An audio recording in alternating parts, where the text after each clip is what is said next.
Hello friends, तो आज हम स्टार्ट कर रहे हैं यूनिट थर्ड अलजेब्रा बुक की, जो है इनफिनाइट सीरीज़ के बारे में। ठीक है, तो इसके अंदर हम वेरियस टाइप ऑफ सीरीज़ पढ़ेंगे और उनके टेस्ट पढ़ेंगे देखने के लिए कि वो सीरीज़ इनफाइनाइट है या फाइनाइट है, या वो कॉन्वर्जेंट है या डाइवर्जेंट है। सबसे पहले इनफिनाइट सीरीज़ क्या होता है?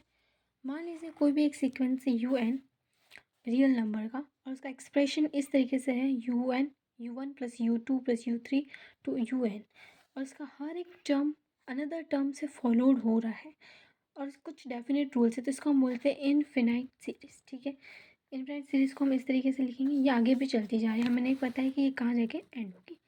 सेकेंड है फाइनाइट सीरीज़, वो सारी टर्म सीक्वेंस की सीरीज़ जो डेफिनेट टर्म पे ज़ीरो हो जाए, मतलब यहाँ पे अब इसके बाद जो टर्म है वो क्या है, ज़ीरो है, सारी टर्म्स इसके आगे की ज़ीरो, यानी ये एक डेफिनेट टर्म पे एंड होती है, तो इसको हम बोलेंगे finite series.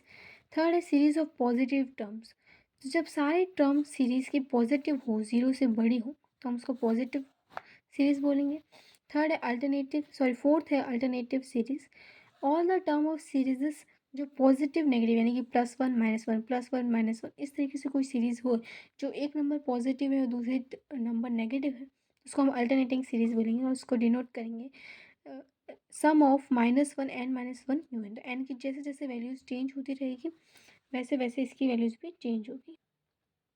Then sequence of partial sum of infinite series, यानी कि कोई भी सीरीज़ जो इनफाइनाइट है, उसके किन्हीं भी एस नंबर ऑफ टर्म्स, मतलब कोई भी फर्स्ट नंबर ऑफ टर्म्स हम लेंगे तो उनका हम सम कर सकते हैं, उसको हम बोलते हैं पार्शियल टर्म। जैसे कि U1 का अगर हम कर रहे हैं तो S1, U1 प्लस U2 का कर रहे हैं तो S2, तो यहाँ पे हम पार्शियल सम करेंगे इनफिनाइट सीरीज़ का।